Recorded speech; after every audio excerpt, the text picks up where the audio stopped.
बहू, ई तू का कर रहा बाड़ू बहू? अरे अजय अभी दुनिया में नहीं के, भगवान के उहे मर्जी रहे। अजय नईखन मरल बाबूजी, हमरा के पूरा विश्वास बा वो जहाँ भी हुई है हमारी मांग के सिंदूर उनका के खींच के ले आए। अजय के भाई तू ही समझावा बहू के। बेटी बाजी, हमरा के विश्वास बा वो जिंदा हुए।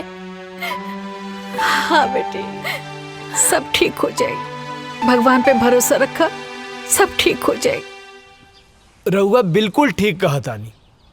देखी रउआ जैसन उचित समझी वैसन करी, हमरा कौनो एतराज नहीं के। चला काजल। कहाँ? बिटिया अभी तहार उम्र ही का बा, ये पहाड़ जैसी जिंदगी कैसे कटबू तू? यही से हम फैसला कैले बानी कि हम तोहार दूसर बियाह करब। सुना बहू, बाबूजी के कहल तू मान ला। अभी तो बहुत जिंदगी पड़ल बा। आखिर बहू अकेले तू कब तक रहबू? कब तक? का बाबूजी बोझ लगता नहीं का? का बात कर रहा बारू बेटी? अरे बेटी तू हमार बात समझे के कोशिश करा। एक तो धन भाग हमार की तू हमरे घर में बहू बन के आयलू। हम कोनो आँख के काजल ना है कि आंसू के साथ बह जाई। अजय के नाम में हम अपन रूह, धड़कन सब कुछ कर देले बानी। हम अपन अंतिम सांस ले उनका इंतजार करब। हमार बात समझे की कोशिश करा।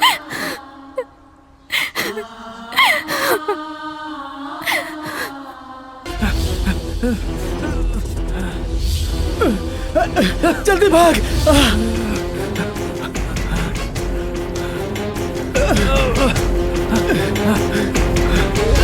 जल्दी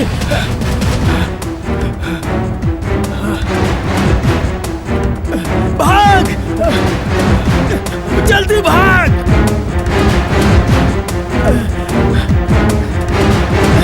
भाग जल्दी, अबे भाग।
ए, क्या कर रहा है? कुछ नहीं भाई। चल चल चल निकल।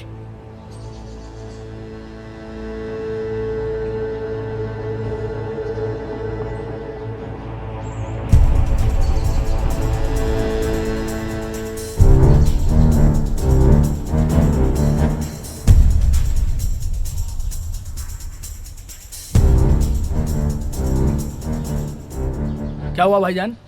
मुझे यहाँ पे क्यों बुलाया? तू वहाँ क्या कर रहा था? अरे भाईजान मस्त छमिया थे, नज़ारे ले रहा तेरा था। दिमाग खराब हो गया क्या? गलती हो गई भाईजान, दोबारा ऐसा नहीं होगा। कौन थी वो लड़की? तू जानता है क्या उसे? तुझे पता है ना हम लोग यहाँ किस मकसद से आए हैं? अगर तूने कुछ गड़बड़ की ना तो हम लोग जिंदगी भर यही जेल में सड़ते रहेंगे, समझ गया ना? क्या तुझे पता है? क्या पता वो लड़की जासूस हो सकता है वो लड़की हमारे बारे में जानने के लिए तुमको पटा रही हो। आइंदा ऐसी चीजों से दूर रहो। मैं बार बार नहीं टोकने वाला, समझे? जी भाईजान। आइंदा ध्यान देना। सिर्फ वो लड़की नहीं, और भी लोग हो सकते हैं जिनकी नजर हमारे ऊपर ही हो। हमें यहाँ बच बचा के रहना है और अपने काम को अंजाम देना है। किसी को भी भनक भी नहीं लगनी चाहिए कि हम कौन हैं और यहाँ पर क्या कर रहे हैं। जी भाईजान, जी भाईजान, समझे क्या? जी भाईजान। जाओ तुरंत होटल के कमरे में, तुम बाहर मत निकलना।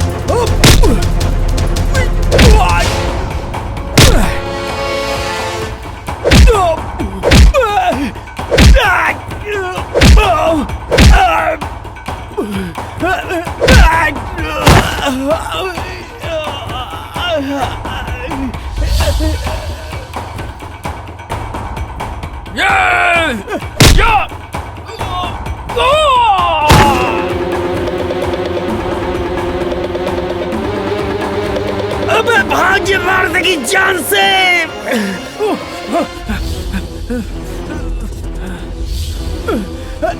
जल्दी भाग।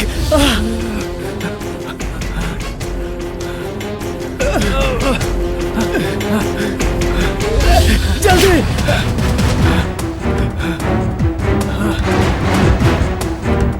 भाग, जल्दी भाग।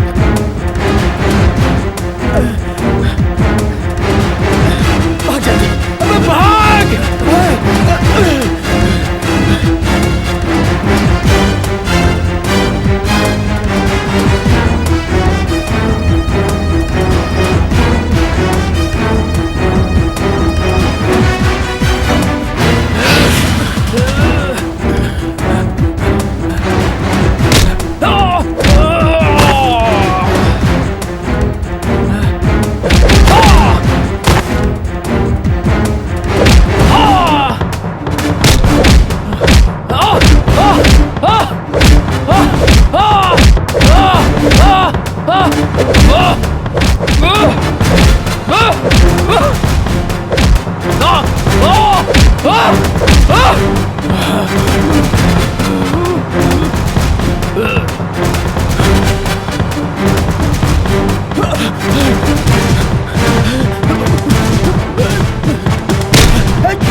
तू एजा?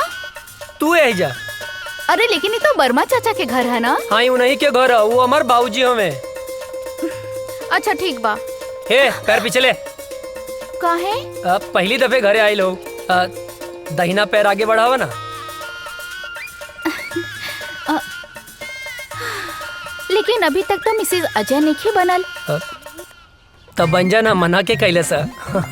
हम तक कब से तैयार हैं। हमरा के इतना सस्ता में पटावल आसान नहीं खे। तो दहेज दे के ले आए, बाकी लायन जरूर। यही घर में गांठ बांध ला। अरे अजय बेटा के बाबूजी ये आपसे ना मिले आयल बाड़ी। अरे तो तू एजा का खड़ा बाड़ा?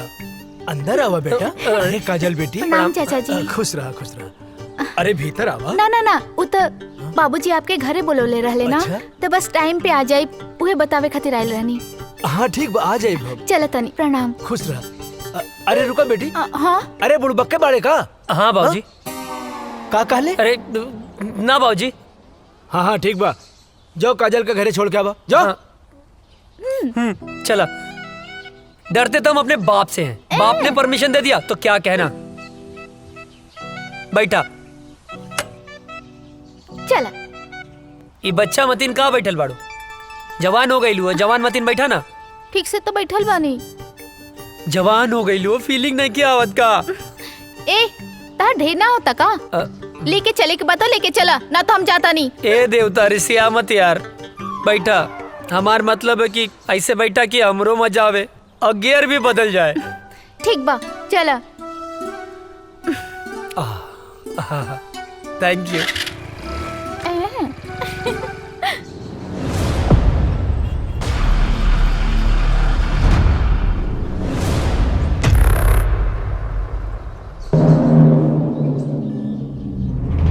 अस्सलाम वालेकुम।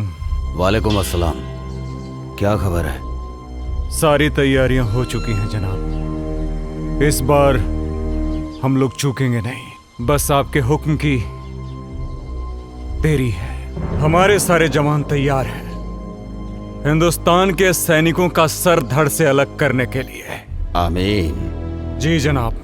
कोई गलती नहीं होनी चाहिए। जैसा आपका हुक्म, बस आपके हुक्म का इंतजार है हमें। ध्यान देना, इस बार मिशन में कोई खलल नहीं होनी चाहिए। जी जनाब। ऐसा कहर मचाओ कि हिंदुस्तानियों का रोम रोम कांप उठे। जी जनाब। धमाका ऐसा हो कि हिंदुस्तानियों की आने वाली 7 पीढ़ियां थर्रा उठें। उनकी हदें उनको याद दिलाओ। जी जनाब। और जाओ मुनव्वर खान को भी ये इत्तला कर दो ताकि वो सारी तैयारियां शुरू कर सके। जाओ। जनाब, आपका हुक्म सर आंखों पे।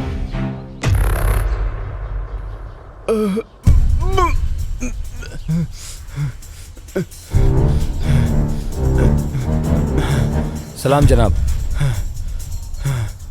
इसको हमने इतना मारा लेकिन इसने फिर भी अपनी जुबान नहीं खोली। जनाब, हम तब से इसे बहुत बेरहमी से मार रहे हैं लेकिन फिर भी ये कुछ बताने को तैयार नहीं है। अबे सुन पाकिस्तानी पिल्ले, मेरी उम्र से क्या अंदाजा लगा रहा है बे? हमारे देश के नौजवानों में इतनी गर्मी है कि तेरे जैसे पाकिस्तानी झेल नहीं पाएंगे। अब तो तेरी गर्मी निकालनी ही पड़ेगी मुझे। बहुत फड़फड़ा रहा है साले। सुन, मैं इसकी गर्दन काट रहा हूं और तू इसका वीडियो बना और हिंदुस्तान में भेज ताकि हिंदुस्तान में कोई भी मर्द पैदा होने से सैकड़ों बार सोचे। इस वक्त की सबसे बड़ी खबर, आतंकवादियों ने हिंदुस्तानी सैनिकों और उनके ठिकानों पे हमला करना शुरू कर दिया है। उन्होंने भारतीय सैनिक का सर कलम कर जय हिंद सर। जय हिंद सर, एक बैड न्यूज है। क्या है बैड न्यूज? सर, अभी भी इंटेलिजेंस से खबर मिली है कि आतंकियों ने हमारे ठिकानों पर हमला करना शुरू कर दिया है। अच्छा, तुम लोग थोड़े होशियार रहो। वहाँ पे हम अपने और सैनिकों को लगा देते हैं। उन देशद्रोहियों को उनकी औकात दिखा देते हैं। It's order. ओके सर।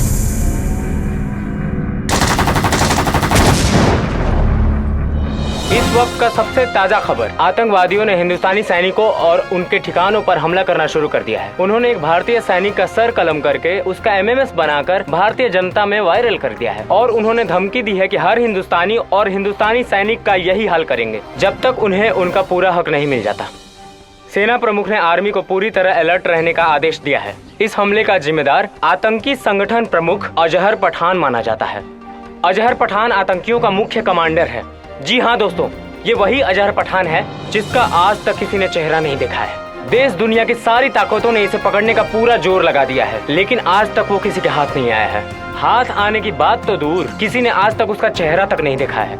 सिर्फ लोगों में उसके नाम का खौफ है, अजहर पठान, अजहर पठान। अब देखते हैं हिंदुस्तानी सैनिक उनकी बुरी नजरों पर कैसे पानी फेरते हैं। आप बने रहिए हमारे साथ देश दुनिया की सारी खबरों के साथ।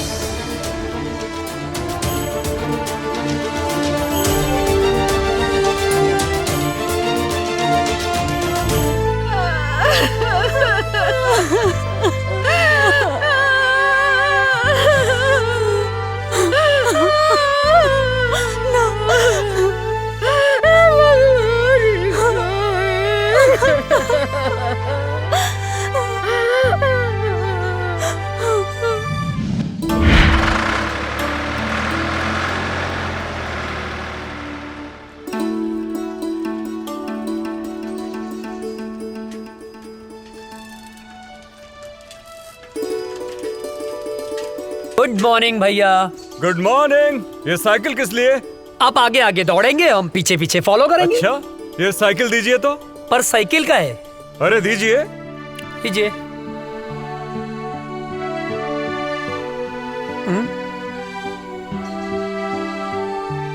चश्मा दीजिए जरा।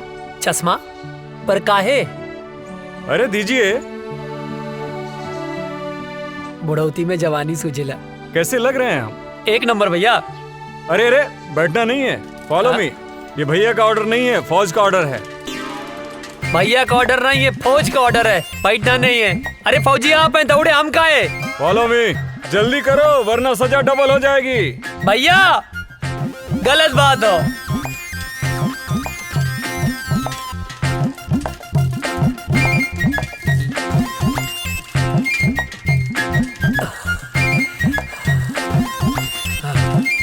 हम ना दौड़ब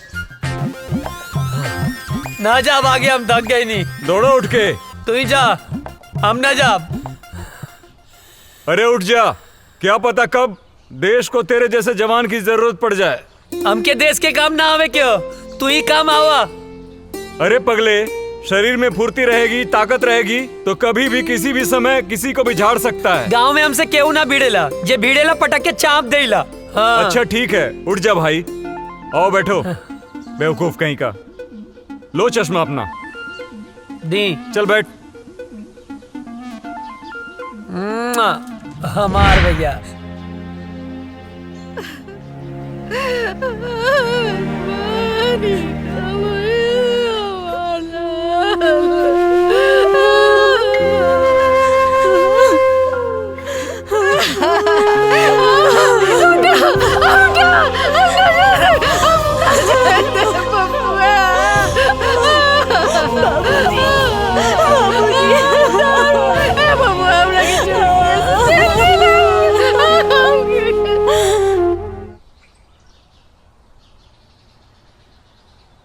चाचा जी, ओ चाचा, का भेल चाचा, काहे रोवत बड़ा? पापा की याद आवत बका? हमहू रोवत रहनी, लेकिन दादाजी मना कैलन। कहले हाँ कि पापा देश के दुश्मन से लड़े गए बने। लेकिन चाचा, गांव वाले कहले हाँ कि पापा लौट के कबो ना आई है। का ई बात सच है? ना मुन्ना, पापा जरूर आई हैं, जरूर आई हैं। चल बेटा। हे भगवान, हमरा पीछे काय उठा लेला, हमरा पीछे का खेले रही।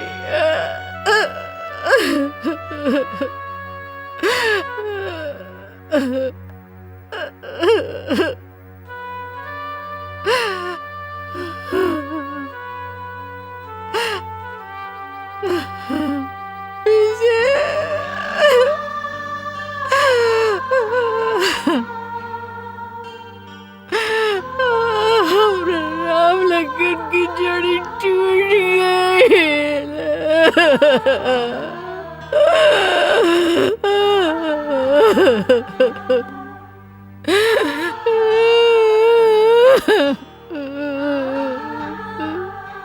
बेतरी नींद ना आवत रहे, तारा गोद में सो जाए। ये सब का हो गेल बबुआ, ये सब का हो गेल।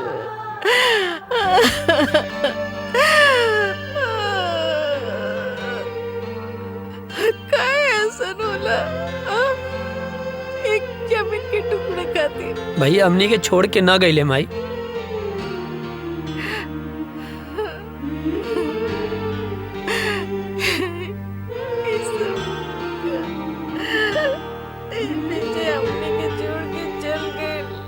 ना, ना माई, भैया हमनी के छोड़ के ना गईले, वो तो हमनी के दिल में बाड़े। हमरे तोहरे ये पूरा देश के जनता के दिल में बाड़े माई। शहीद के शहादत पर ना आंसू ना बहावल जाला, तू आंसू मत बहावा।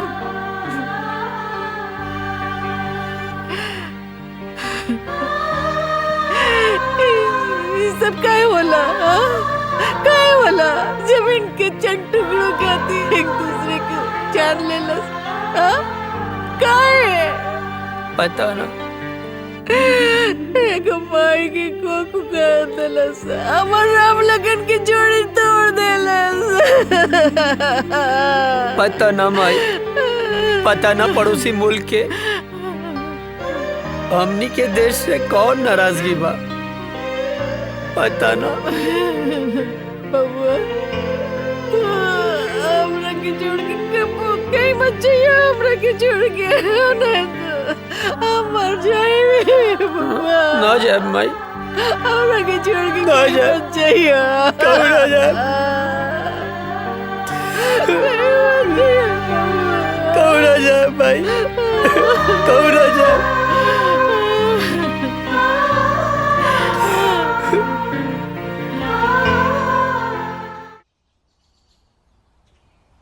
केहू बा चिट्ठी आयल हो, केहू बा चिट्ठी आयल हो, चिट्ठी आयल हो। हाँ आवतानी। है ली।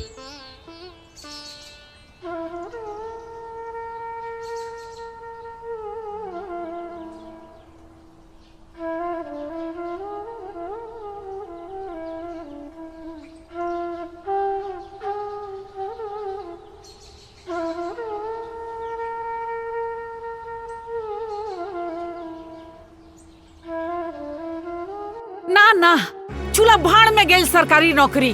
हाँ? एक बेटा तो शहीद हो गई, दूसरा बेटा के हम शहीद ना होके के देव। सरकार अपन नौकरी अपन पासे रखी, कह देता नहीं। हाँ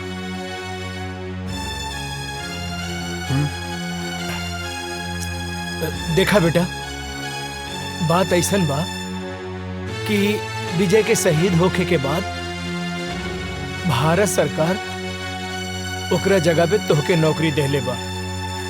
मगर हम नहीं के चाहत। हाँ, विजय शहीद हो गई, ओकर नौकरी अजय के मिलल। अगर अजय शहीद हो जाई तो हम क्या करब? बोली।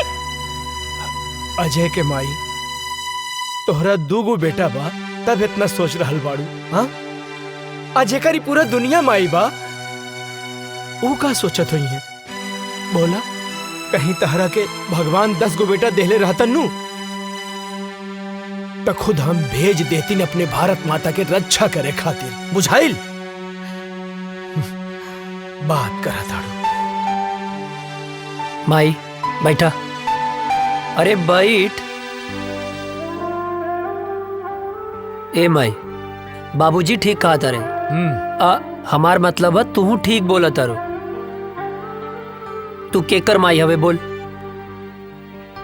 के पड़ी के करमाई है। तब बताओ ना के करमाई हवे। तोर माई है। आई धरती माई के करमाई हवे। हमरे नुह बाबूजी गलत कहाँ बोल ले। तोहरे रक्षा के जिम्मेदारी के करे बाबूजी? तोहर। आ धरती माई के रक्षा के जिम्मेदारी के कर? अरे तोहरे नु बा। माई मरब जी अब सब विधना के हाथ में है। और दुश्मन के लगे ऐसा कोनो गोली ना कि तेरा बेटा के सीना के पार कर जाओ। बिल्कुल। हाँ बिल्कुल ठीक। सोच मत, मार के आए मर के ना आए का बाबूजी? हाँ बिल्कुल ठीक। अब भूख लागल है, खाना देना।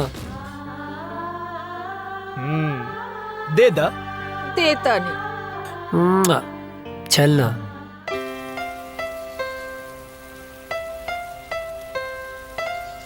अजय, तोहार रेलवे में सिलेक्शन हो गई।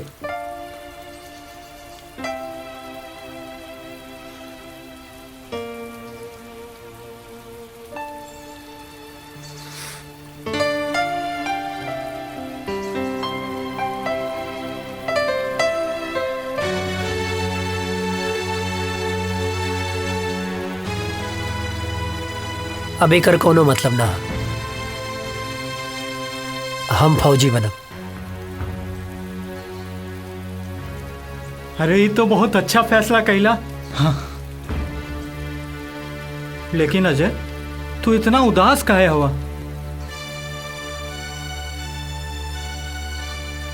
तोरा के विजय भैया के याद आवता ना? हाँ यार, बहुत याद आवता। अब ये उदासी के बोझा तू कब तक ढोईबा? देखा, जौन होके रहल तौन तो हो गए। शायद भगवान के यह मंजूर रहल। चाचा चाची, भौजी, भतीजा के समझावा, उनकर हिम्मत बना। अगर तू टूट जाइबा तो उन्हन के का होई? ठीक कहत वे यार। और वो काजल दिन रात तोरे याद में तड़पत बिया। तू तो फोन उठावे लेना। वो हमके अश्याम के फोन करेली बेर बेर।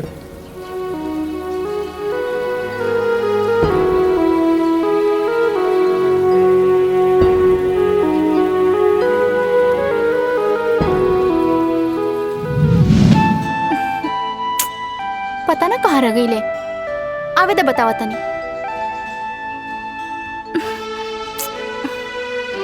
काजल आ गई नहीं? आहा, बहुत बड़ एहसान कर दिया ला आके। मतलब ई कि हम पूरा 2 घंटा 20 मिनट से तहर इंतजार कर रहल बानी। बात तो सही कहा तारू। का बात तो सही कहा तारू? हाँ, लेफ्ट राइट करके तो हमार पैर दुखे लागल। पिराए लागल होई ना? हाँ, बहुत ज्यादा पिराता। और पता ना कहाँ कहाँ पिराता। कहाँ पिराता? यहाँ यहाँ और यहाँ। अरे यहाँ पिराता। एजा का देखा तेरा? यहाँ देखा। अब का बताएं? देख रहे हैं, बड़ी फुर्सत से खुदा ने तुम्हें बनाया है। हाय, इतना हसीन मिट्टी कहाँ से लाया है?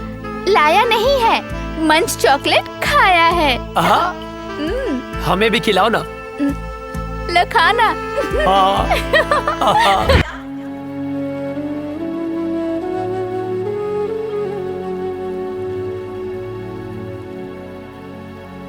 अजय, कहाँ खो गईला? कहीं ना। जाके एक बार काजल से भेंट कैला। ना करब। हम फौज में जाए खातिर माई बाबूजी के मना सकीले, पर काजल के ना मना पाई। कहीं काजल के प्यार हमार कमजोरी ना बन जाए।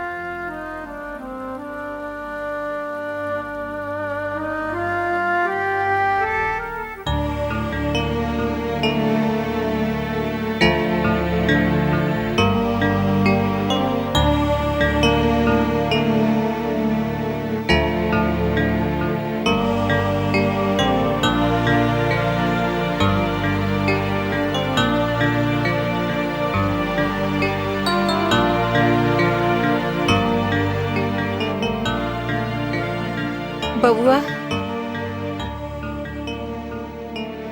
एक बार विचार कर ला।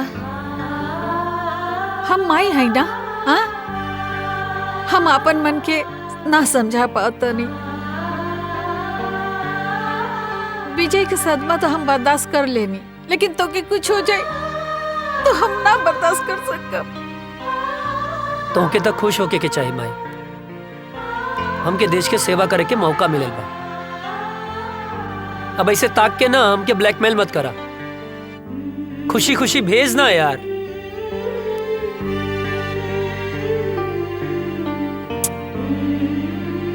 ठीक बा, तू जो भगवान तोहर रक्षा करी और हमारा आशीर्वाद हमेशा तोहर साथ रही। तोरा रक्षा करी, तोहर ढाल बन के खड़ा हो जाए। माई,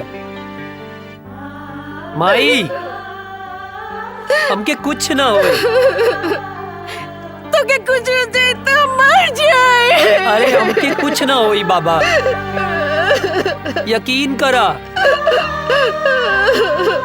और जैसे तू माई बाड़ू वैसे धरती माई भी तो माई बाड़ी ना। हाँ, अब एकदम कुछ ना होई माई, हमके कुछ ना होई। चला चला, आवा हम बताई थे।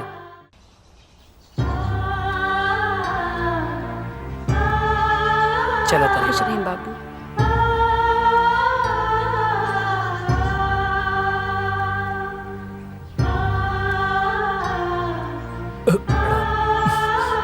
खुश रहा बेटवा और भारत माता के सेवा करा।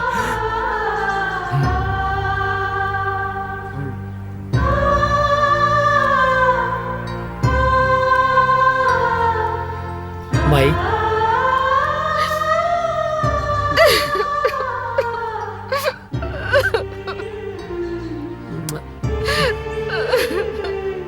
चला था।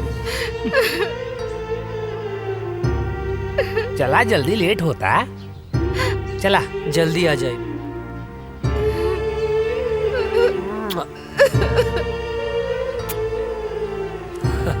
चलो श्याम, चला। चाचू, जय हिंद।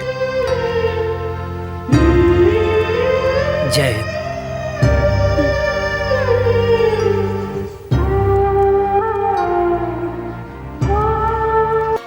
तुम्हारी ट्रेनिंग पूरी हो चुकी है। थैंक यू सर। और तुम्हारी पोस्टिंग भी वहीं की जा रही है जहां तुम्हारे भाई शहीद विजय वर्मा पोस्ट थे और आखिरी बार आतंकियों से लोहा लेते हुए शहीद हुए। अब तुम्हें देश की रक्षा के साथ साथ अपने भाई का भी बदला लेना है। Thank you sir, it's my pleasure sir. और मुझे पूरा यकीन है कि तुम भी पूरी जाबाजी और दिलेरी के साथ माँ भारती के दुश्मनों को उनकी औकात बताओगे सर। और हाँ, ड्यूटी ज्वाइन करने से पहले छुट्टी दी जाती है। जाओ अपनी फैमिली के साथ एंजॉय करो। Thank you sir, thank you so much सर। सर, जय हिंद। प्रणाम बाबूजी। खुश रहा का हाल बा बेटा? बाबूजी ट्रेनिंग पूरा हो गई। तो बहुत बढ़िया बात। और खुशी के बात ही बा कि कुछ दिन खातिर हम घरे आवता नहीं। अरे ये तो बहुत खुशी के बात बा। माई कहाँ बाड़ी? कहीं गई बाड़ी। बाबूजी बोला ना। ना रह दा, आके बताएं। ठीक। जी बाबूजी, प्रणाम। खुश रहा।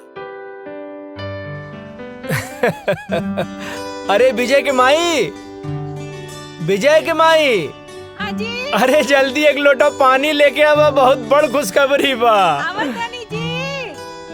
जल्दी आवा, जल्दी आवा।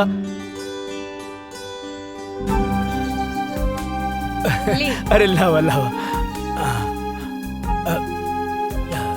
का खुशखबरी बाजी? अरे रुका भाई,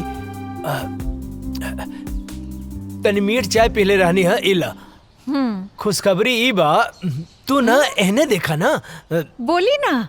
हमारा अजय के ट्रेनिंग खत्म हो गई और काले वहाँ से आ रहल बा। ये तो बहुत ही अच्छा खबर बाजी। बानू, अब तू जा।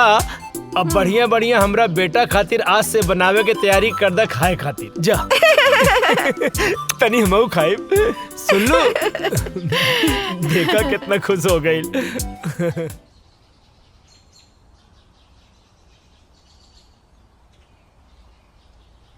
माई, माई। अरे हे भगवान।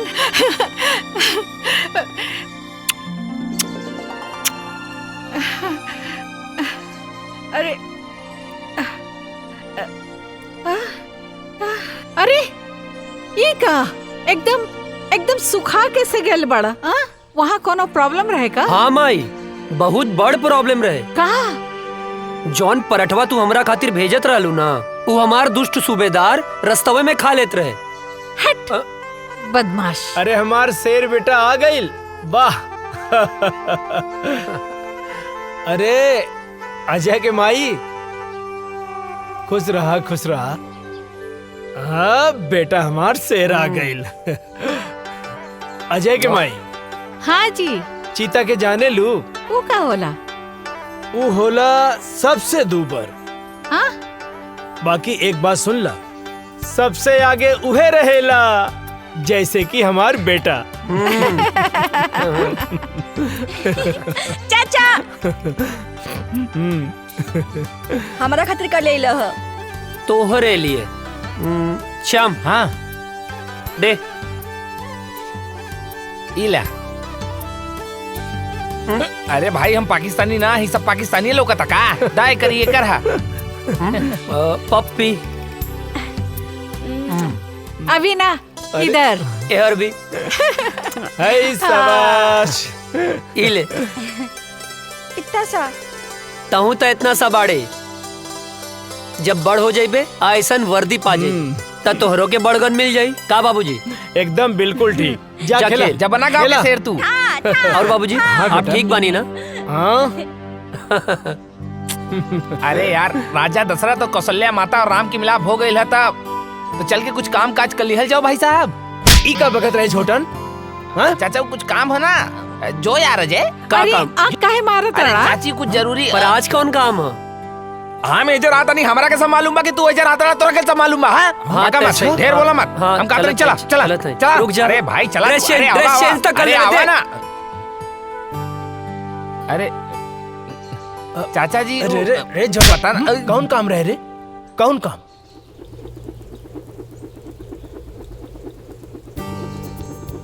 अरे ई ससुरवा सुतल बा, काम बन जाई।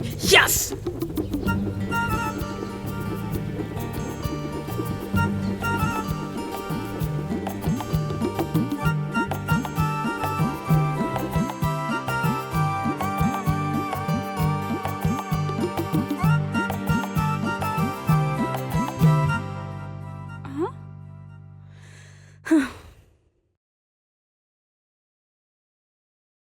हे भगवान, कितना अच्छा सा झाड़ू लगावत हनी, फिर भी पता नहीं कहाँ से कागज आ जाता। हवा भी तो ना चलता।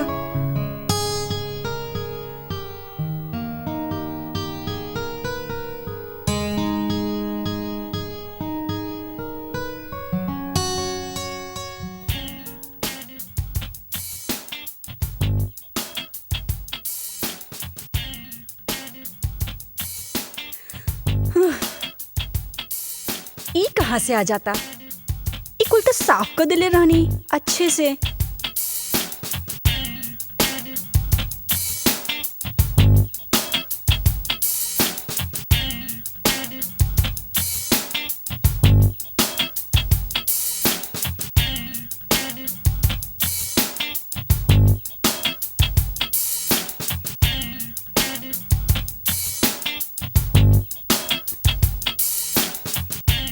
अरे रे रे रे रे रे, हम बानी हम।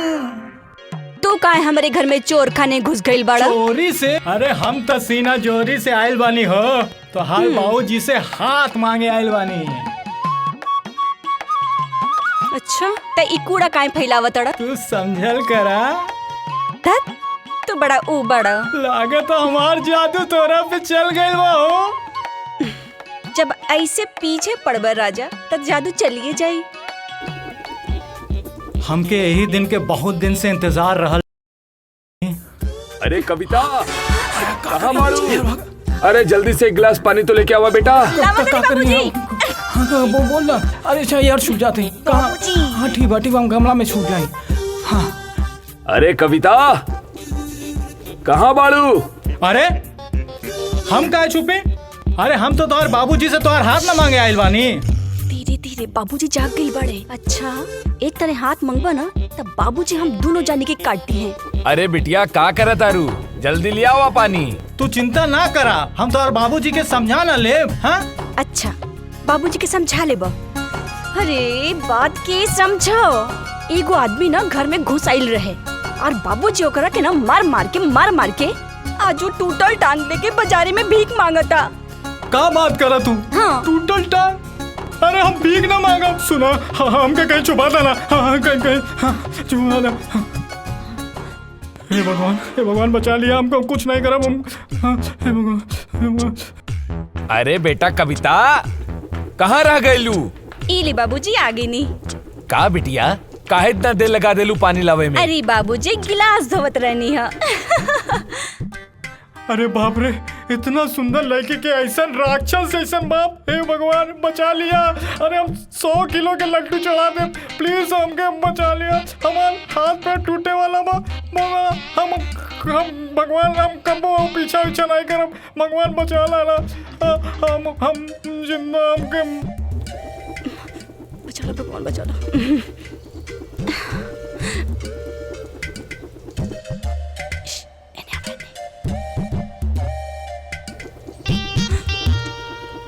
क्या हरे रुक। अरे कहाँ तानी रुक जो। अरे कहाँ भागा था रुक। अरे कहाँ तानी रुक जो। अरे के बड़ा। अरे कहाँ जाबे भाग के रुक जो। बाप रे पकड़ ले रुक जो। कहाँ भाग? अरे तोर इतना हिम्मत? हाँ हमारा घर में घुस गई ले। तोर इतना हिम्मत? हमके माफ कर दे। चल तोहरा क्या भैया हम तो से का कहत रही ना। हमके दांते कटलस। हे भगवान कल्याण के रक्षा करी हो, आपका करी। रुका, कहाँ भाग के जाइबा तू? रुक जो, हम तोहरा के छोड़म ना। कहाँ भाग के जाइबे? रुक, बताओ तानी।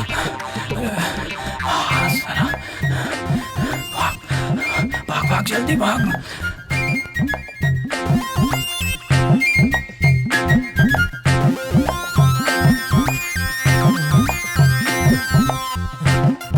लगता भाग गए।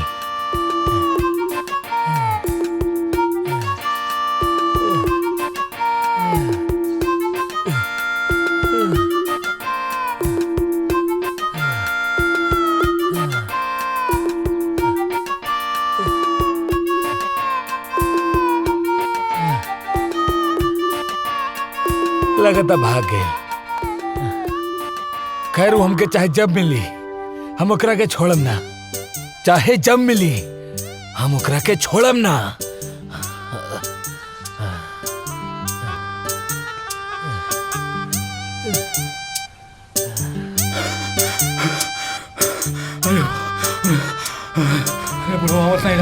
अरे अरे रुक बे। कहाँ थे बे तुम? तुम्हारे चक्कर में हम सारा गांव घूम लिए बे। अरे राम कहानी बाद में बताए, पहले घर चलो। पहले बताओ कहाँ थे बे, नहीं तो चढ़ा देंगे। अरे यार चला ना यार। चवन्नी मुस्की। अरे यार चल ना यार। इन्हें से काहे निकले बे? तो यार चल बे यार यहाँ से। चल आया बताओ बच गई ली। जय हो भगवान। आज छोड़ दिए बे, आगे नहीं छोड़ेंगे। पसीना छुड़ा। ओ गोरे गलिया वाली से, तिरछी अखियां वाली से नैना चार हो गइल। का बताई तो से यरवा रे। मार खाने से बच गए बेटा आज तुम, वरना लात जूता मुंह का हाथ सब पड़ जाता। गोरी गलिया वाली से, तिरछी अखियां वाली से नैना चार हो गइल। का बताई है का भाई? पर भइल का रह रे? का करत रहली हम? अरे वो सब हम बाद में बताई। सरऊ मुहूर्त देख के बताइबा। हाँ अरे बट ये सब तोहर बतिया अच्छा नहीं लगेला। पलिया से बचाएंगे वक्त। का बताई तो से यरवा रे, हमारा प्यार हो गई। तो बताओ ना मारत काहे बाड़े? चुप कर, खाना खाइबे? हाँ। ए माई, दू जगह खाना लेके आओ, हमरे साथे बुक्कड़ भी आइल बा। के कल्याण? हाँ। फेमस हो गई ले बे। अच्छा। हाँ, हाथ धो ले।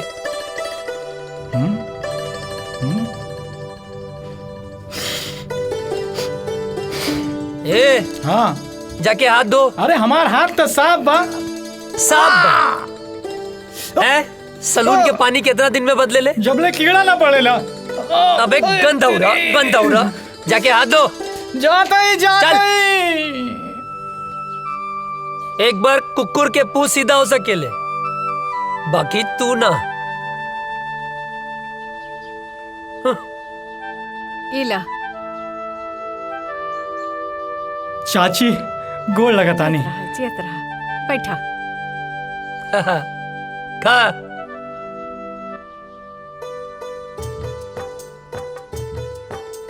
ए चाची, हम तो ठीक बानी, बाकी हमार बड़की भौजी कहाँ बानी?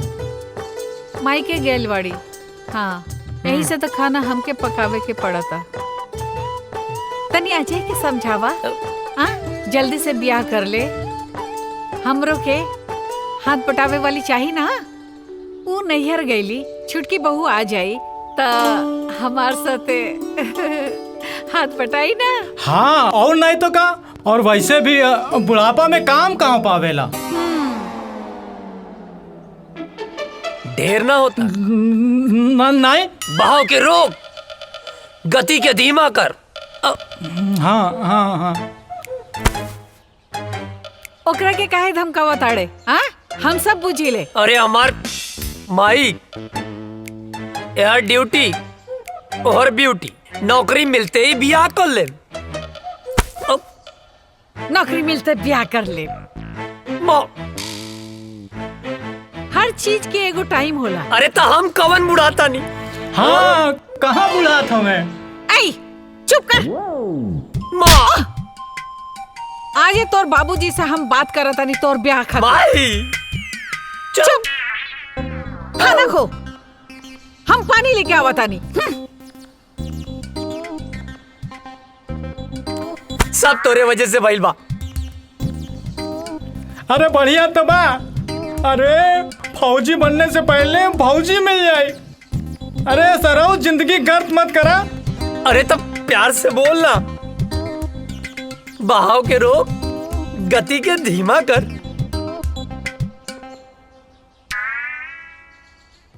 अरे यार, तुहार तो ब्याह हो जाए, हम तो साला झलवे बजाते रह जाए। सुन, तू चिंता मत कर, तू जिंदगी भर अस्तूरा न चलेबे। ये कुकुर मुत्ता नियन शकल मत बनाओ। तोरा जान के का नाम है? सामान? अरे तोर प्राण रे। कविता। अगर हमार कविता के और पढ़ लेलस ना तो हम जान दे दे। तोर जान इतना सस्ता हो? कविता के अब तो से बियाह हम कराई। हमू देखा तानी के बीच में आवता नफरत और जंग में सब जायज होला। सब नहीं, जायज होला, जायज होला। खाना खा, खाना खा।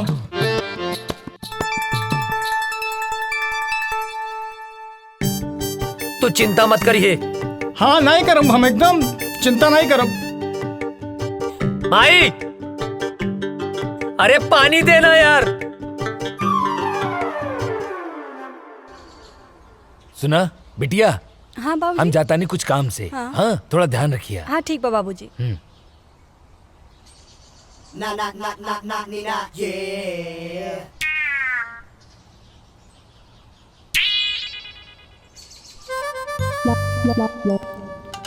हमके कविता से मिलले बहुत दिन हो गई बा। आज जाके कविता से मिलब। हाँ, बढ़िया मौका बा, जाता नहीं।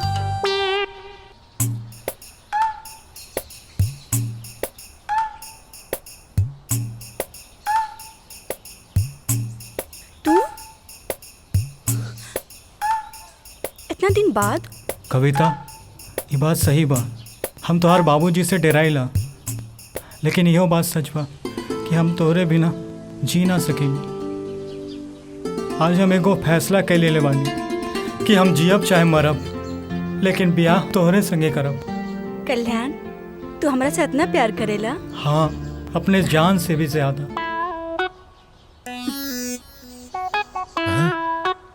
तोहरा के जान ही देवे के पड़ी।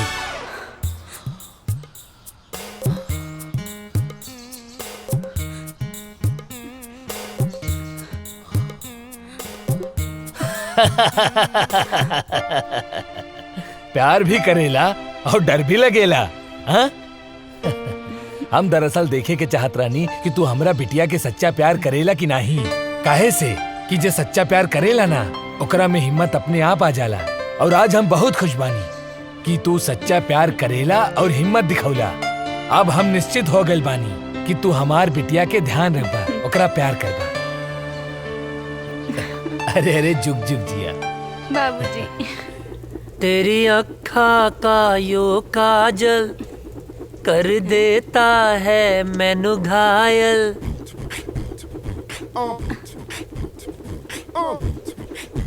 कहा रे, हेने आओ। छोटा पटाखा बड़ा धमाका। हाँ? भाग यहाँ से, भाग। अरे बबुआ, जेकरा खातिर इतना फीट फाट होत बड़ा ना, तारा बाबूजी ओकरा बाबूजी से मिलके बात पक्का करे खातिर गैल बाड़े। हाँ? सच्ची माई? हम जाना तानी तोहार जान कहाँ अटकल बा। अरे अजय के माई, अजय के रिश्ता पक्का हो गई। हाँ, अब सुना तू एक बात कान खोल के सुन ला। दिग्विजय सिंह फौजी के बेटा के बियाह हट तनी घर के बढ़िया से एकदम जगमगा दिया। हाँ, ताकि लोग आए देखे देखते रह जाए। ठीक ना? हाँ ना बेटा? हाँ बाबू। हाँ, ठीक बा। Thank you Mai. Thank you बाबूजी। तेरी अखा का यो काजल कर देता है मैनू पागल। नर नर नर नर नर।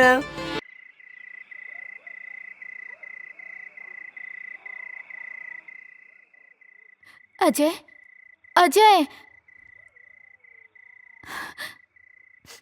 ए काजल, का भइल? काहे रोवत तारू? तारा के लेवे खातिर कुछ जवान लोग आइल बाड़े। वो काहे बदे? वो लोग कहत रे कि ऊपर से ऑर्डर बा, तारा के जाए के पड़ी। ए पगली, एहर देखा। अरे तय में इतना रोवे के कौन बात बा? ऑर्डरे नु आइल ह। हम फौजी हैं। जब जब ऑर्डर आई हमके देश के रक्षा खातिर जाए के पड़ी। आई तो हमार फर्ज है। तो हम का है? का हमरा खातिर तार कोनो फर्ज नहीं खे? देखा काजल, देश से अपन तुलना मत करा। एक जवान के लिए पहला फर्ज होकर यह रहेला कि वो पहले अपने देश की रक्षा करे। तू हमार प्राण हो, तुम्हार हर सांस हमरे सांस में बसेला। एहर देखा, हमार ताकत बना, कमजोरी मत बना। बनबू ना? हंसा, जाके हमार वर्दी ले आवा।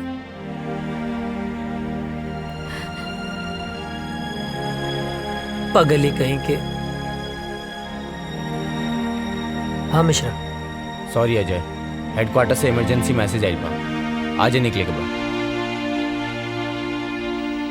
ठीक है। का ठीक बा? हाँ, का ठीक बा? आज ही तोर ब्याह भइल और आज ही ले जाए खातिर आ गेले, हम ना जाए देब। माई बात के समझल कर, इमरजेंसी मैसेज है। ना ना, हम ऐसा ना होके देब। अरे हमरा कटला से भी ना कटी। हाँ? बाबूजी समझावा माई के, आज हिंदुस्तान के तरह बेटा के जरूरत बा। समझाई ना बाबूजी? का समझाई? अजय के माई, जेकर बेटा फौज में होला ओकर माई बाप के करेजा पे पत्थर रखे के पड़ेला। हंस के विदा करा बेटा के, हंस के घर वापस आई। समझल कर माई, हम फौजी हैं, हर बात पे रोल धोल ठीक ना होला। चला विशाल। अजय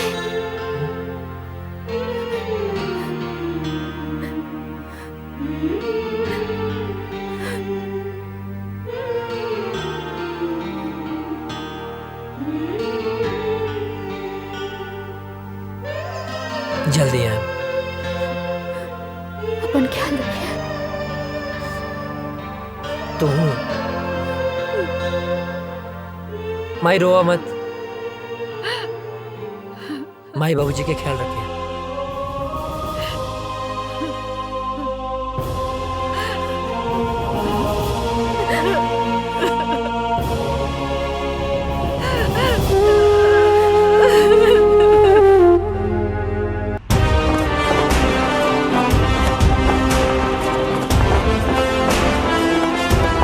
गांव का सफर कैसा रहा अजय? बहुत अच्छा सर। माँ और बाबूजी सब ठीक हैं? एकदम बढ़िया सर। चलो ठीक है, साइन करो और आज से ड्यूटी ज्वाइन सर।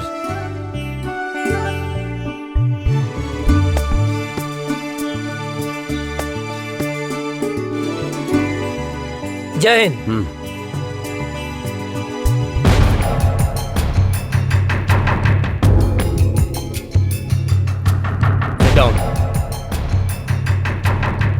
सर, अचानक इमरजेंसी मीटिंग बुलाने का मकसद? अभी अभी गुप्त सूत्रों से पता चला है कि ये पाकिस्तानी आतंकवादी हमारे देश के खिलाफ साजिश कर रहे हैं। सर, वो घुस चुके हैं तो पकड़े भी जाएंगे सर। और वो एक बड़े प्लान के साथ गुजरात, राजस्थान और कश्मीर के भीड़ भाड़ वाले इलाके में बमबारी करने वाले हैं। बहुत जल्द वो लोग उस प्लान को अंजाम देने वाले हैं। वो किसी भी हद तक जा सकते हैं। जी और आश्चर्य की बात यह है कि हमारे देश के ही कुछ लोग उनकी हेल्प कर रहे हैं। हमें चौकन्ना रहना होगा। वो हमारे देश के किसी भी कोने में हमला कर सकते हैं, तो हमें उन्हें किसी भी प्रकार से रोकना होगा। अजय सर, तुम पूरी तरह से अभी अलर्ट हो जाओ। सर। राम सिंह, तुम ऐसा करो, सीमा से सटे जंगल के इलाके में बटालियन के लिए सारी व्यवस्था उपलब्ध कराओ। जय हिंद सर।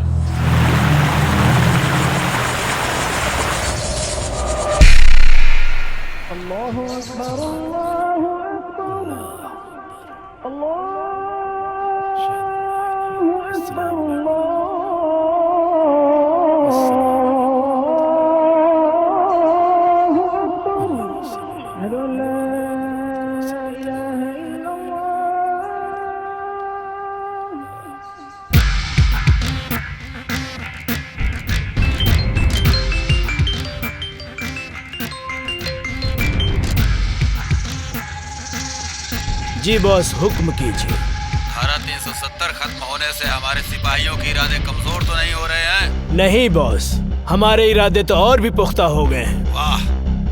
कश्मीर हमारा था, हमारा है, हमारा ही रहेगा। इंशाअल्लाह। इंशाअल्लाह। आगाज तो उन्होंने किया था, खत्म हम करेंगे। बहुत खूब, आमीन।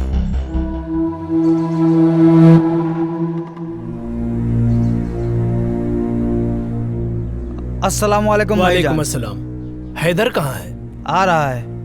सलाम वालेकुम भाईजान। वालेकुम अस्सलाम। हैदर। हाँ भाईजान। क्या हाल समाचार है? आर्मी में एक नया नौजवान ऑफिसर आया है, अजय वर्मा। ये वही विजय वर्मा का छोटा भाई है। विजय वर्मा भी आया था हमारे मंसूबे पर पानी फेरने के लिए। उसको तो हमने जहन्नुम में पहुंचा दिया। लग रहा है इसको भी इसके भाई के पास पहुंचाना पड़ेगा। अरे हम लोगों का तो बस एक ही मिशन है, कश्मीर की आजादी और पूरे हिंदुस्तान की बर्बादी। और इन हिंदुस्तानियों को हमारी ताकत का एहसास होना चाहिए। कश्मीर पाकिस्तान का पाक हिस्सा था जो हमसे धोखे से छीन लिया। हमारे शरीर में खून नहीं, बारूद है, बारूद। जो हमसे टकराएगा उसके चीथड़े चीथड़े उड़ जाएंगे। हमारे जीने का मकसद है कश्मीर की आजादी। नारे तकबीर, अल्लाहू अकबर। नारे तकबीर, अल्लाहू अकबर। नारे तकबीर, अल्लाहू अकबर।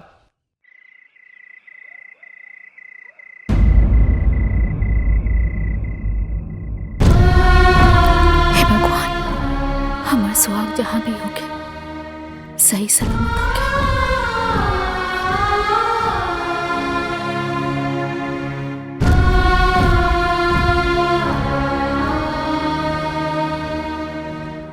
हे देवी मैया, हमारे बेटा की हिम्मत और हौसला दी। दुश्मनों के इरादे और मजबूत होते जा रहे हैं और अभी पता चला है पाकिस्तान के कुछ आतंकवादी हमारे देश में घुसने की कोशिश कर रहे हैं। हमारी सुरक्षा एजेंसियों द्वारा पता चला है कि कल परसों तक वो हमारी सीमा के अंदर होंगे। उनकी प्लानिंग हमारे यहां बम ब्लास्ट करने की है। 5 जन जो लोग हमारी सीमा में जंगल के रास्ते घुसने वाले हैं, वो हमारे देश के किसी भी कोने में बम ब्लास्ट कर सकते हैं। उनके इरादे और उनकी हिम्मत तो देखो। अभी भी इतना कुछ होने के बावजूद पाकिस्तानी आतंकवादी यहां आके हमारे देश में आतंक मचाना चाहते हैं, और वो भी एक बड़े प्लान के साथ। हमें इनके सहारे उस इंसान तक पहुंचना है जो इस खेल का मास्टरमाइंड है। उसे जिंदा पकड़ना होगा ताकि वो किसके कहने पे, किसके इशारे पे ये सब कर रहे हैं। इसलिए इस मौके को हमें हाथ से नहीं निकलने देना है। अगर हम लोग इस बार कामयाब हो गए तो जीत हमारी पक्की है। सर, आर यू रेडी? सर। गाइस, मिली जानकारी के अनुसार दुश्मन अपना मूड बना चुका है। कभी भी हमला कर सकता है वो। अलर्ट रहना जरूरी है। दीपक। यस सर, हम लोग भी पूरे तैयार हैं सर। सारी तैयारी हो चुकी है। दुश्मन बाल भी बाका नहीं कर सकता सर। गुड। गांव की मिट्टी के खुशबू के छोड़ के आइल बनी, यहाँ दुश्मन के धूल चटावे। रिलैक्स, आओ बैठ। तोरे गांव के बाद से गांव की याद आ गई।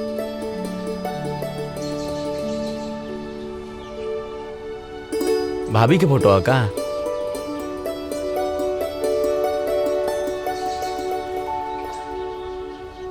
हमरे सुकून के फोटो। सर सर सर कहाँ खो गई नी? अपना सुकून के लगे, अपना गांव में। रिक्वेस्ट बा सर एगो। का बोला? हमके गाँव में जाए के बा सर। अच्छा ना? लइका भइल बा सर। ओह, बधाई हो। थैंक यू सर। सर, बड़े साहब से कह के थोड़ा छुट्टी दिलवा दी ना। छुट्टी मिल जाए तो की छुट्टी। खुश? मुनव्वर, अब बॉर्डर क्रॉस करने का वक्त आ गया है। हिंदुस्तान की सीमा में घुसने के बाद के सारे इंतजाम हो चुके हैं। बस तुम्हें बॉर्डर क्रॉस करते वक्त सावधानी बरतनी होगी। चारों तरफ हिंदुस्तानी सैनिक गश्त करते रहेंगे। बहुत संभल कर चलना होगा। हिंदुस्तान में हमारे लोग तुम्हारा इंतजार कर रहे हैं। बस तुम्हारे वहां पहुंचने की देरी है। मुझे तुम पर पूरा भरोसा है। तुम वहां पहुंचने के बाद अपने काम को अंजाम जरूर दोगे। इस बार हम काफिरों को सबक सिखा कर रहेंगे। खुदा हाफिज।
चलो आओ, आ जाओ।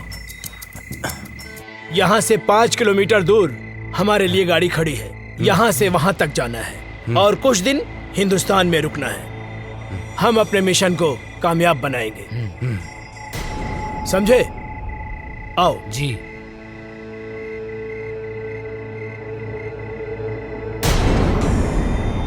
इस तरफ से आ जाओ।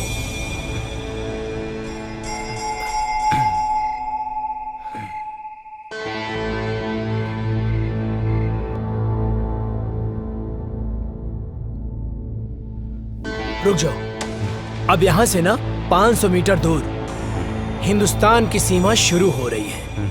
हमारी सीमा यहीं खत्म होती है और वहां पे हमारे लोग हैं। वहां जाने के बाद हम अपने लोगों के साथ मिल जाएंगे। आप लोगों को संभल कर चलना है, धीरे से, ठीक है?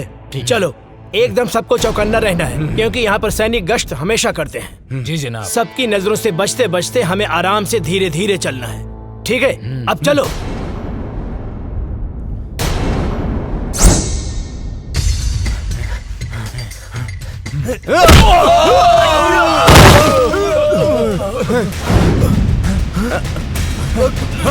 कहाँ गया?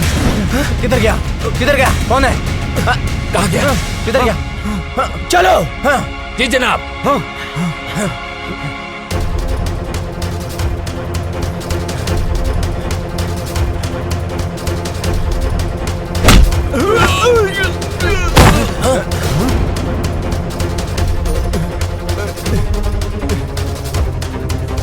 चलो चलो चलो चलो, हम अपनी सीमा में चलते हैं। आओ आओ जल्दी। भूत भूत भूत, छोड़ो हमें, छोड़ो हमें। ये मेरा तौबा, मेरा अल्लाह का तौबा, मेरे बाबा का तौबा। तू छोड़ दे मुझे, मैं कभी हिंदुस्तान में नहीं आऊंगा। अरे फौजी,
हिंदुस्तान जिंदाबाद बोल।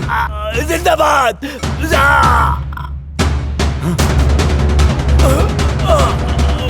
ना तुम लोगों का ईमान है, ना तुम लोगों का धर्म।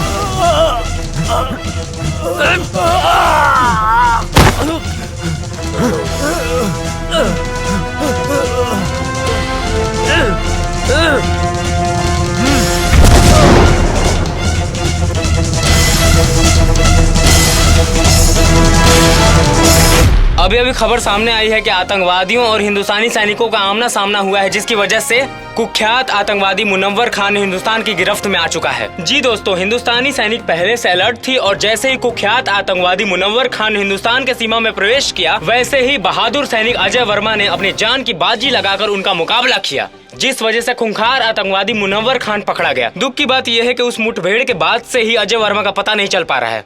खूंखार आतंकवादी मुनव्वर खान से पूछताछ जारी है और अभी भी लापता अजय वर्मा को ढूंढने का प्रयास किया जा रहा है।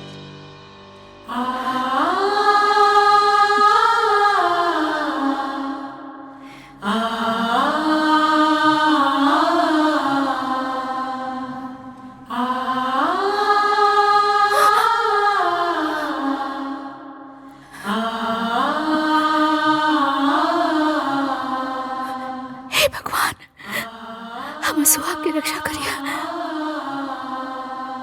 एक दिल दहला देने वाली खबर सामने आई है, अजय वर्मा शहीद हो चुके। जी हाँ, सेना प्रमुख के द्वारा बयान जारी किया गया है कि मुनव्वर खान के साथ मुठभेड़ में ब्लास्ट हुआ था, जिसके बाद से ही अजय वर्मा का कोई पता नहीं चल पा रहा है। ब्लास्ट की जगह से कुछ सामान बरामद हुए हैं, जो सामान अजय वर्मा का बताया जा रहा है। इसी से अनुमान लगाया जा रहा है कि अजय वर्मा शहीद हो चुके हैं। इससे पहले आतंकवादियों के द्वारा मुठभेड़ में अजय वर्मा के बड़े भाई भी शहीद हो चुके थे। अजय वर्मा को ढूंढने की बहुत कोशिश की गई, लेकिन कुछ पता नहीं चल पा रहा है। ब्लास्ट वाली जगह से अजय वर्मा के कुछ सामान मिले हैं, जिससे ये अनुमान लगाया जा रहा है कि अजय वर्मा शहीद हो चुके हैं। आप लोगों को एक जानकारी और दे दूं, कुछ ही दिन पहले आतंकवादियों के द्वारा हुए हमले में अजय वर्मा के बड़े भाई शहीद हो चुके थे। अब अजय वर्मा की इस खबर से पूरा देश शोक में डूबा हुआ है। सोचिए, अजय वर्मा के माँ बाप के दिल पे क्या बीत रहा होगा, जिनके दोनों जवान बेटे देश की रक्षा करते करते शहीद हो चुके हैं। अभी कुछ ही दिन पहले अजय वर्मा की शादी हुई थी। उनकी नई नवेली दुल्हन, जिसके हाथ से मेहंदी के रंग भी नहीं छूटे थे, बेचारी विधवा हो गई। जरा सोचिए, उस शहीद के विधवा के दिल पर क्या बीत रहा होगा।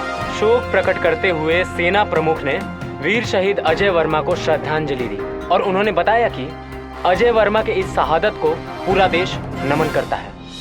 और सेना प्रमुख ने यह भी बताया है कि मुनव्वर खान के पकड़े जाने पर आतंकवादियों के सारे मंसूबों पर पानी फिर गया है। अभी मुनव्वर खान से पूछताछ जारी है। पूछताछ में बहुत ही अहम सुराग मिलने की आशंका है। आप लोग बने रहिए हमारे साथ देश दुनिया की नई खबरों के लिए। तब तक के लिए जय हिंद। आतंकवादियों ने भारत पर फिर हमला किया, जो काफी तादाद में थे। आतंकवादियों ने फिर से हमला किया, कई जवान शहीद हो गए, लेकिन आर्मियों ने आतंकी सरदार मनोहर खान को अपने गिरफ्त में ले लिया है। लेकिन दुख की खबर ये है कि अभी तक अजय वर्मा की कोई खबर नहीं मिली। बम के धमाके को देखते हुए ये अंदाजा लगाया जा रहा है कि देश के लिए लड़ते लड़ते वो शहीद हो गए। दिग्विजय भैया के बड़ लड़का पहले ही शहीद हो गए रहल। अजय ही रहल परिवार के आधार, वो शहीद हो गई। अब उनके परिवार पे का बीती। दिग्विजय भैया के दिल पे पहाड़ टूट गई। मिल गई शांति, मिल गई शांति ना। हम पहले मना करत रहनी कि हमरा बेटवा के ना भेजी, मगर हमार केहू बात मानी तब ना।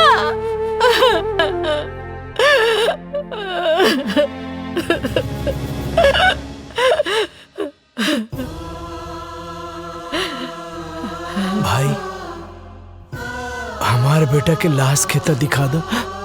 बाबूजी, विस्फोट इतना जोर से फैल रहा है ना, अजय के कुछ भी पता ना चलल।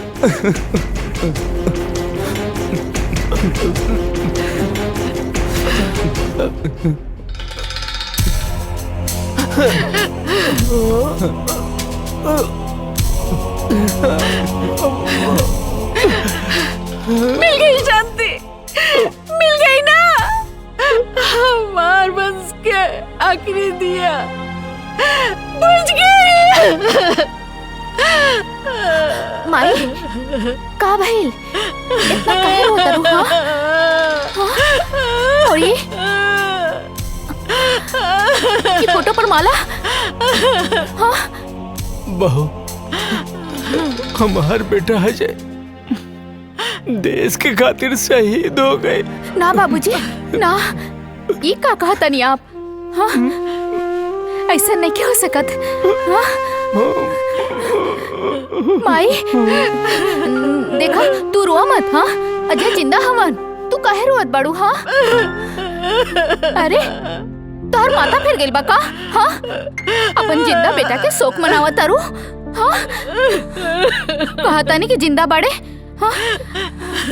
देखा, हमारा अजय के धड़कन सिर्फ हम महसूस कर सकता नहीं। हाँ?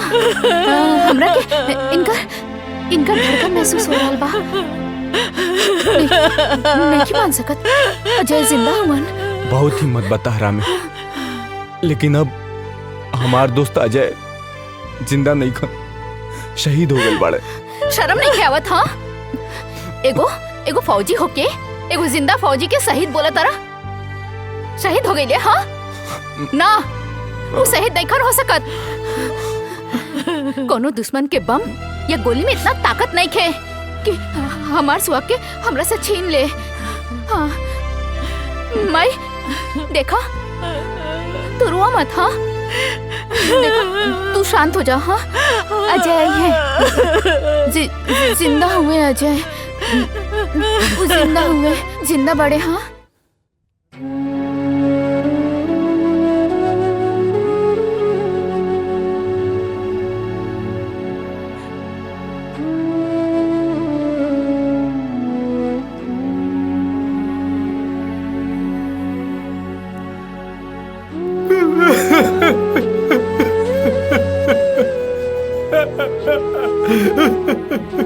अजय भैया, अजय भैया आतंकवादी हमला में शहीद हो गए। कल्याण मत रो, काहे कि ये भगवान की मंजूर रहे। भगवान इतना निर्दयी कैसे हो सकेले? चाची चाची रो रो के पागल हो रहे माली। और काजल मौजी के तो पता ही नहीं भाई कि उनके सुहाग गुजर गई। भगवान इतना निर्दयी कैसे हो सकेले? कैसे हो सकेले? अरे श्याम क्या करता ना? श्याम, अरे अंधेरा में कौन पढ़ाई करता ना बेटा? ए श्याम, अरे मचिसिया भना काजनी कहाँ थई लेबा?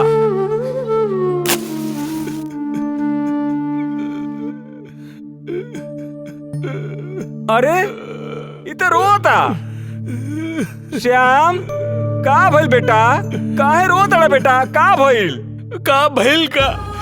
वो अजय बोलत रहे कि आतंकवादी हम तोहरा के ना छोड़ब, तो ओकरा के ना छोड़े के चाहत रहे ना, तो हमके काहे जोड़ के चल गइल? हम तो ओकर यार रहनी ना, गद्दार थोड़ो है जो हमके छोड़ के चल गए। बेटा तू ठीक कह रहा बाड़ा बेटा। बेटा मत रो बेटा, हम तुम्हारे साथ बानी बेटा, हम तुम्हारे साथ बानी बेटा, मत रो बेटा, चुप रह बेटा, शांत हो जा।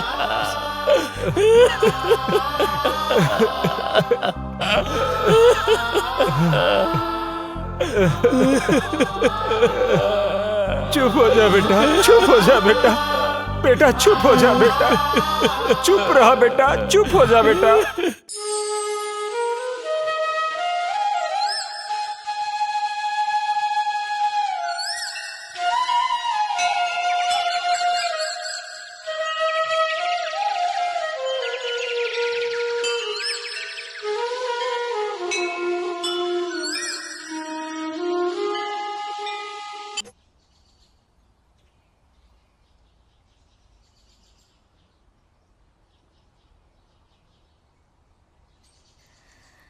बहू, ई तू का कर रहा बाड़ू बहू? अरे अजय अभी दुनिया में नहीं खे, भगवान के उहे मर्जी रहे। अजय नहीं मरल बाबूजी, हमरा के पूरा विश्वास बा वो जहाँ भी हुई है हमारी मांग के सिंदूर उनका के खींच के ले आए। अजय के भाई तू ही समझावा बहू के। बेटी माजी, हमरा के विश्वास पा वो जिंदा हुए। हाँ बेटी, सब ठीक हो जाएगी, भगवान पे भरोसा रखा, सब ठीक हो जाएगी। रउआ बिल्कुल ठीक कहा तानी। देखी रउआ जैसन उचित समझी वैसन करी, हमरा कौनो एतराज नहीं के। चला काजल। कहाँ? बिटिया अभी तहार उम्र ही का बा, ये पहाड़ जैसी जिंदगी कैसे कटबू तू? यही से हम फैसला कैले बानी कि हम तोहार दूसर बियाह करब। सुना बहू, बाबूजी के कहल तू मान ला, अभी तो बहुत जिंदगी पड़ल बा। आखिर बहू अकेले तू कब तक रहबू? कब तक? का बाबूजी बोझ लगता नहीं का बात कर रहा बारू बेटी? अरे बेटी तू हमार बात समझे के कोशिश करा। एक तो धन भाग हमार की तू हमरे घर में बहू बन के आयलू। हम कोनो आँख के काजल ना है कि आंसू के साथ बह जाई। अजय के नाम में हम अपन रूह, धड़कन सब कुछ कर देले बानी। हम अपन अंतिम सांस ले उनका इंतजार करब। हमार बात समझे की कोशिश करा।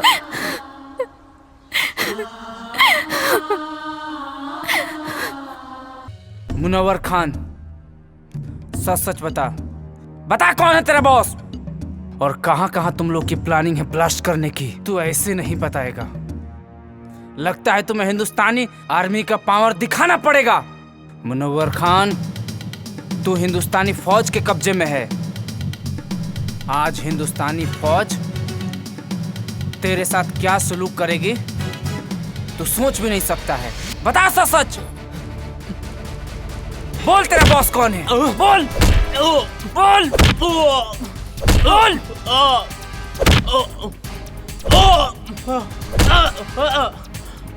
बोल कौन है बॉस तेरा? ए फौजी, तू ना चाहे मेरी जान ले लेगा ना तो अभी नहीं बता सकता मैं, समझा? मैं कुछ नहीं बता सकता, मैं मर जाऊंगा लेकिन नहीं बता सकता, समझा? तू ऐसे नहीं मानेगा, तुझे 3rd डिग्री देना ही पड़ेगा। बोल कौन है बॉस तेरा और क्या मकसद है तुम लोगों का? नहीं बता सकता। चल जुबैर, फोन लाओ।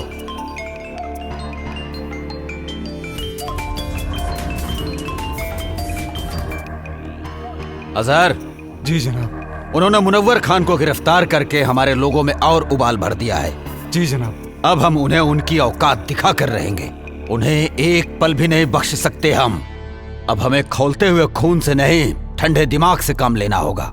अजय वर्मा और उसका भाई हमारे ही किए हुए हमले में शहीद हुए थे।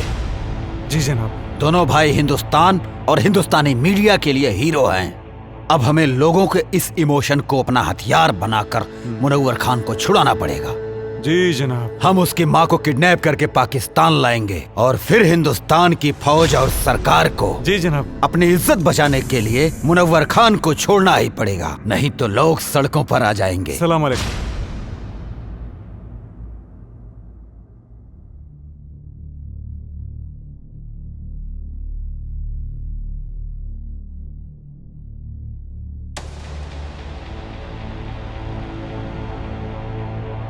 हे देवी मैया, हमार कलेजा के टुकड़े के काहे छीन ले लो। ओकरा बिना कैसे जिए, ओकरा बिना हम कैसे जिए तानी माई? हम मर जाए, अब हम मर जाए। हाँ, हमरा लाल के साथ का कहलू, ओकरा के कुछ कैसे हो गल मैया? तू तो पूरा संसार के माता बड़ो, तू तो जाने लू। ओकरा बिना काजल कैसे रही माई? हमरा परिवार के पुकार तो तू सुन सकेलू ना माई? हाँ, तू तो जाने लो, ओकरे बिना हम ना रह सकब। ओकरे के कुछ कैसे हो गए? हम मर जाए, हम मर जाए, हम ओकरे बिना ना रह सकब। हमार बच्चे के लौटा दी माई। तू तो माई बड़ू, हमो माई है। हमार दिल के टुकड़े के लौटा दी।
कौन जगह?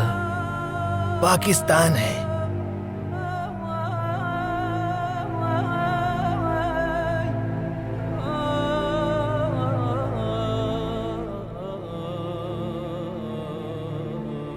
हम यहाँ कैसे हैं? कल मैं जंगल गया हुआ था तो वहां पर मैंने देखा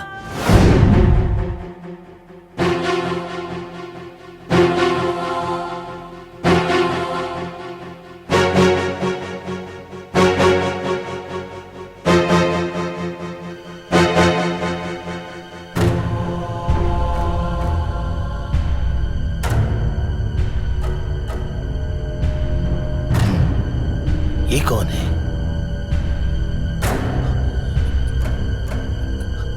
ये तो ऐसा लगता है जैसे हिंदुस्तानी है। ये फौजी लगता है।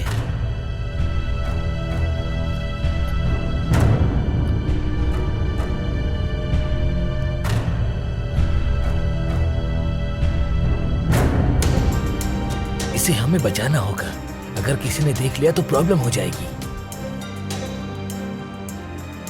वैसे भी हिंदुस्तान पाकिस्तान एक ही तो था। कुछ लोगों ने इसको बांट दिया। या अल्लाह। 6 महीना बाद भी हमके होश आ गए। अबले हम जिंदा हैं। जरूर कोनो खास मकसद। हमरे वतन के साथ साथ हमार माई काजल भी हमारे इंतजार करत हुई हैं। हमके जल्द से जल्द अपने वतन लौटे के पड़ी।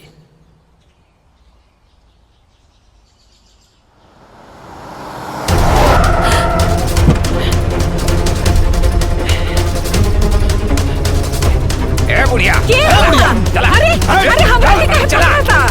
अरे छोड़ा हम का कहीं नहीं। अरे हमरा के ले जाता रहा। अरे कहाँ है? चल गाड़ी में चल। अरे छोड़ा, हम बोला था छोड़ा। ठीक नहीं क्या होई? छोड़ दो हमरा के। अरे हम बोला था हमरा के छोड़। चुपचाप बैठ। गाड़ी चला। अरे छोड़ा हमरा के। हमरा क्या के हो?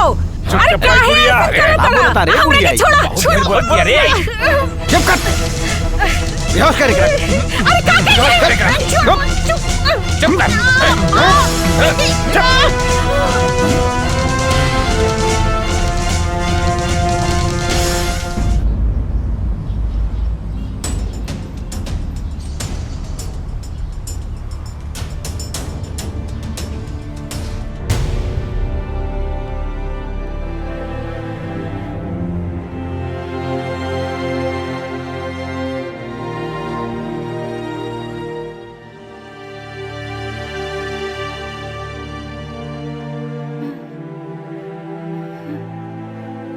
ये हम कहाँ बनी? हम ये जब बानल काहे बनी? अरे क्यों बा? अरे हमरा के बचावा, हमरा के यहाँ से छुड़ा के ले जावा हो। हे भगवान हमरा के छुड़ावा। अरे हमरा के बचावा इन लोगन से।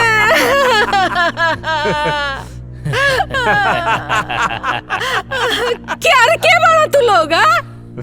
काहे के हमरा के यहाँ ले आल बड़ा? का कहीं बनी तोरी के? चुप बुढ़िया। बताता हूँ कि तुझे क्यों लाया हूँ यहाँ। तुम्हारे दोनों बेटों को अपने आदमियों से मरवाया था मैंने।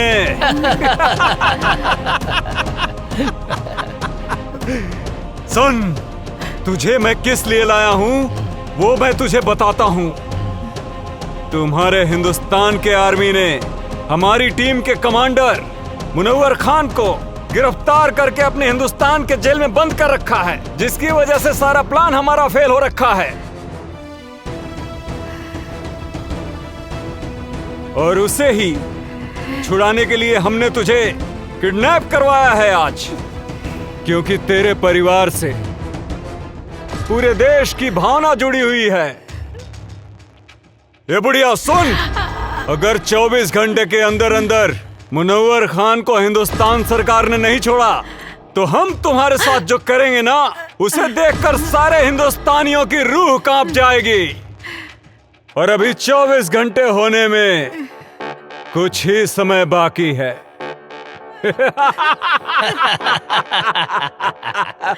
इधर वक्त खत्म हुआ और तुम्हारा वीडियो वायरल।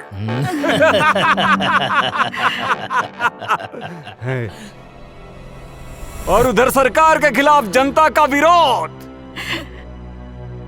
और विरोध इतना भयानक होगा कि मुनव्वर खान को हिंदुस्तान सरकार को छोड़ना ही होगा। वक्त तो अब खत्म होने वाला है।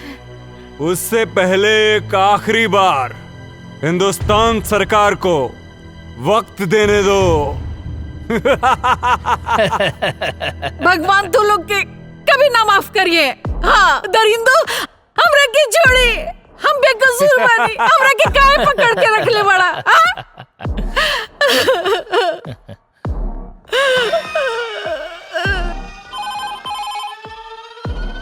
हेलो, कौन? कैप्टन, क्या हुआ? कब छोड़ रहे हो मुनव्वर खान को? वक्त का ख्याल करो। तुम्हारे पास अब सिर्फ 30 मिनट बचे हुए हैं। और सुन,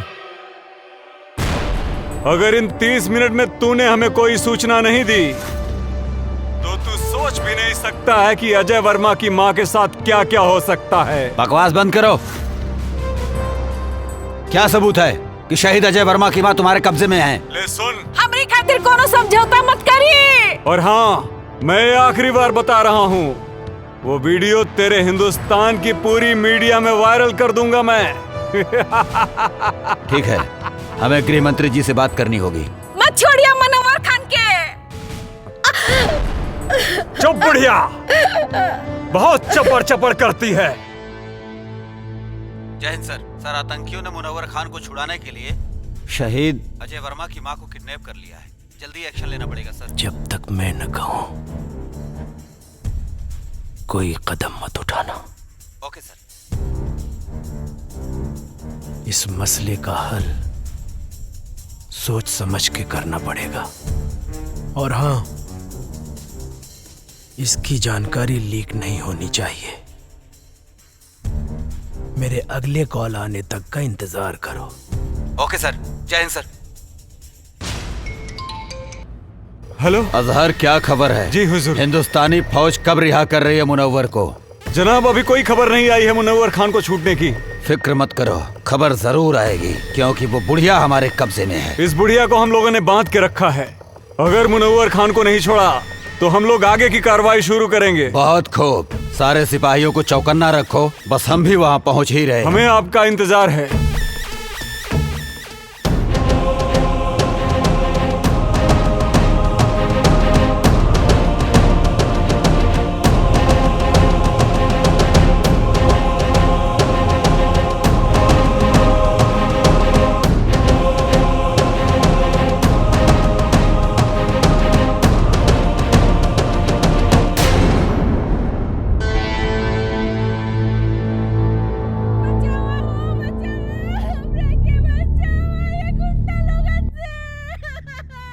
इ तो कोनो लड़की की आवाज लागत बा।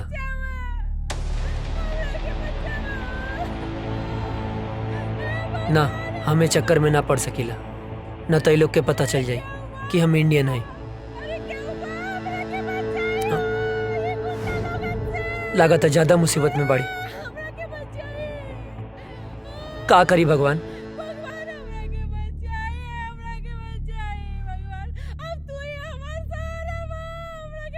केहू के भी बहन बेटी हो सकेले,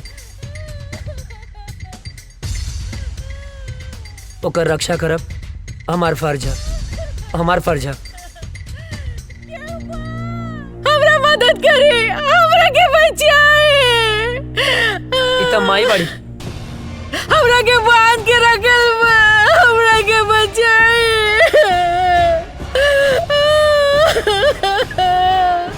हम का करी माई है। भगवान? रुक जा।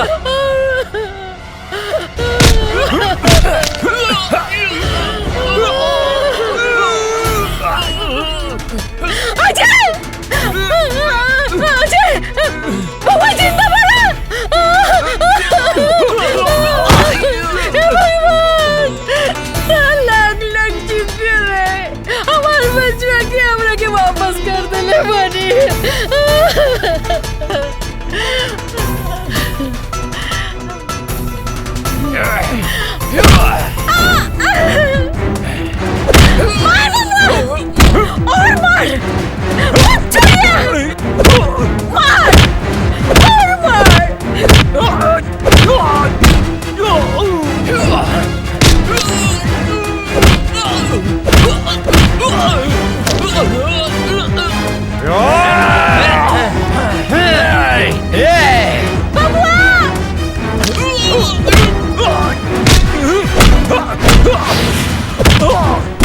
विजय के ये लोग मर ले रहे बबुआ।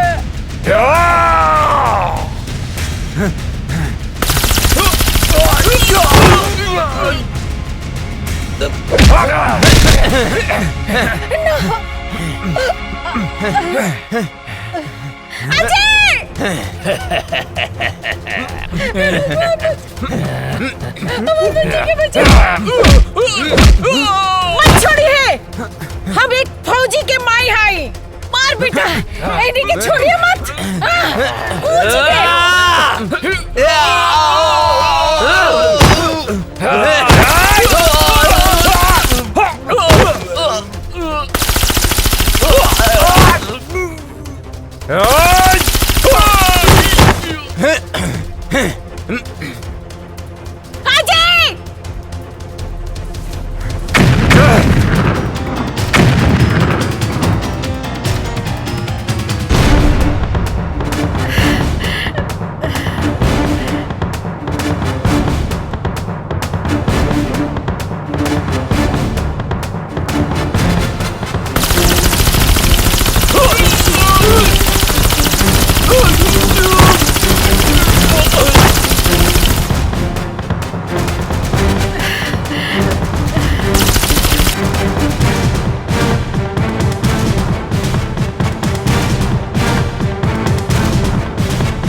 बिना वजह छेड़ते नहीं, और कोई हमें छेड़े तो उसे छोड़ते नहीं। फाड़ दे कलेजा दुश्मन के घर में, हिंदुस्तानी उसे कहते हैं।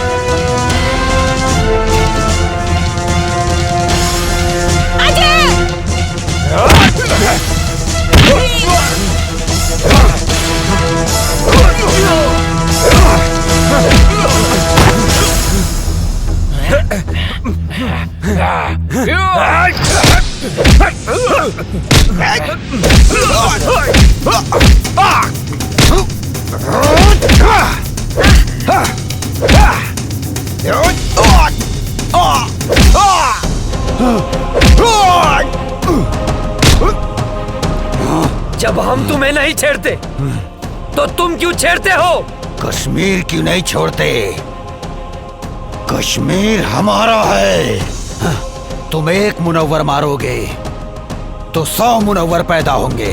तुम एक मुनव्वर मारोगे तो लाख पैदा होंगे। लाख!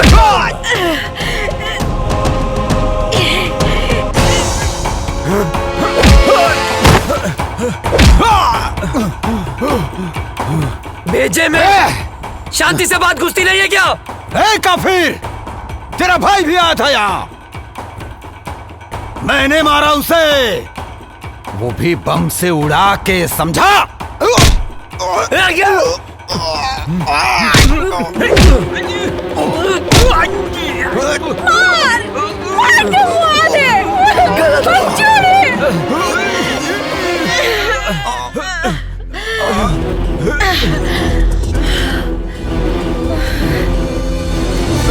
तुझे क्या लगा मेरे भाई को मार के सांस बंद कर दूंगा तेरी, जान ले लूंगा तेरी, तेरे इसी पाकिस्तान में मार डालूंगा तुझे। हिंदुस्तानी हूँ मैं, अजय! हिंदुस्तानी हूँ मैं, हिंदुस्तानी। अजय!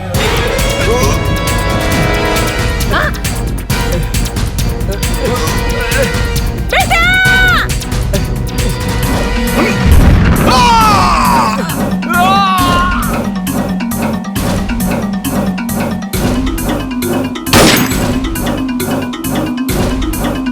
माई, ए माई, माई, ए माई, ए माई उठना, देखना तोर बेटा आ गया माई। ए माई उठना माई, आँख खोलना। हाँ माई, अजय तोर बेटा। अजय बेटा, हम काले रानी ना के हम आ जाए, देख आ गए नीना। कहाँ रहला माई के छोड़ के इतना दिन? गलती हो गई माई, गलती हो गई। जाना था ना, तोहर बाबूजी, काजल बिटिया, तोहर भाभी, तोहर भतीजिया चिंटू, यहाँ तक कि पूरा गांव हमार बबुआ के हमार अजय के इंतजार करत रही। बेटा तू हमने के छोड़ के कहाँ गई? कहीं न जाए माई।